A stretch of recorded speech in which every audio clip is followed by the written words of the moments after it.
Well, I'm on, it's been 2 weeks since my cold started. You can probably still hear it a bit. I feel 90% better, but now we have a new virus. A kid started getting sick today. And it's the season, especially if you have little kids, like under that, like 7-year-old range, you just get hit with all the viruses. It's just a revolving door, right? School and daycare.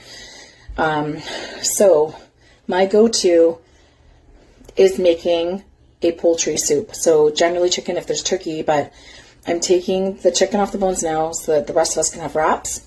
But the bones and the big chunks of gushy fat that nobody really wants. By the way, this is just a Costco chicken. This is not like I rotisserie this or anything.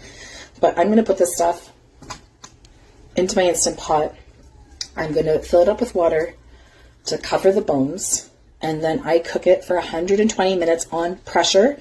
That mimics an overnight simmering.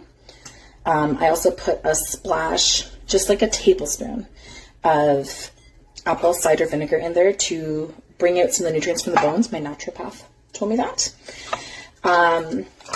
Sometimes I add salt during the cooking process. Sometimes I just wait till after and do it to taste.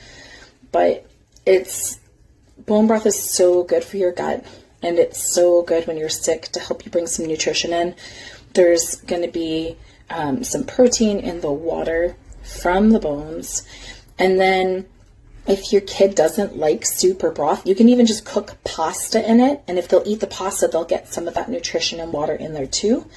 But this is a go-to. This is something that my grandmother passed on way before I knew anything about gut health and nutrition.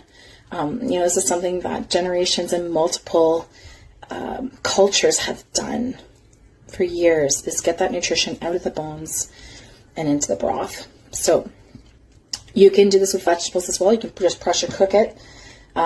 Just like save your broccoli stems and your carrot shavings and onion. You can throw a couple onions in there, or like even just what you take off of the vegetable before you eat it. It's got lots of nutrition still in there that you can cook and make into a broth. There's so many ways that you can do this.